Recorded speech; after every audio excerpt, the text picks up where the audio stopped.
உங்களுக்கு பீரியட்ஸ் ஆரம்பிக்கிறதுக்கு முன்னவே பயங்கர மூட் ஸ்விங்ஸ் இருக்குதா? பதட்டமா இருக்கீங்களா? எரிச்சல் படுறீங்களா? எப்போ அழுகிறீங்க, எப்போ சிரிக்கிறீங்கன்னு தெரியாத எமோஷனல் இன்ஸ்டபிலிட்டி இருக்குதா? தலைவலி இருக்குதா? டிப்ரெஷனாக ஃபீல் பண்ணுறீங்களா? கான்ஸ்டிபேஷன் சொல்கிற மனச்சிக்கல் இருக்குதா? அப்டாமினல் கிராம்ஸ் இருக்குதா? வயிறு உப்பசமாக ப்ளவுட்டிங்காக ஃபீல் பண்ணுறீங்களா? இது ரொம்பவே நார்மலுங்க.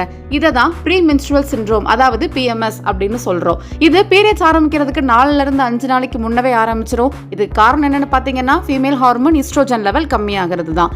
மை டியர் லேடிஸ், இதிலிருந்து உங்களை ப்ரிவென்ட் பண்ணிக்கிறதுக்கு சின்ன சின்ன டிப்ஸ். பீரியட்ஸ் ஆரம்பிக்கிறதுக்கு ஒரு வாரத்துக்கு முன்னிலிருந்தே மைல்டு வாக்கிங் ஸ்டார்ட் பண்ணணும், நல்லா தூங்கணும், ப்ரீத்திங் எக்ஸசைசஸ் பண்ணணும், சாப்பாட்டில் உப்பு அதிகமாக எடுத்துக்கிறத கம்மி பண்ணணும், ஆல்கஹால் காஃபி எல்லாம் கண்டிப்பாக அவாய்ட் பண்ணணும், சாப்பாடில் நிறைய காய்கறி பழங்கள் ஆட் பண்ணிக்கணும், முக்கியமாக விட்டமின் சி கால்சியம் இருக்கிற ஃபுட் நல்லாவே சாப்பிடணும்.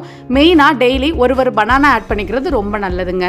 இந்த வீடியோ உங்களுக்கு பிடிச்சிருந்தா லைக் பண்ணுங்கள், யாருக்கெல்லாம் ரொம்ப யூஸ்ஃபுல்லாக இருக்குன்னு நினைக்கிறீங்களோ ஷேர் பண்ணுங்கள். மறக்காமல் நம்ம சேனல் இன்ஃபர்மேட்டிவ் மெடிஃபேக்ஸை சப்ஸ்கிரைப்